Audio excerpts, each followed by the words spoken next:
Ayan mga ka-reels, ayan. Inaagawan niya ng pagkain yung anak niya, ayan mga ka-reels. Ah, yeah, inaagawan niya ng pagkain yung anak niya. Oh. Oh, di ba?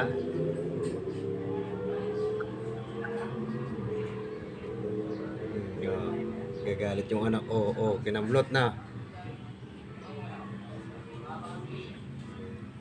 Ah,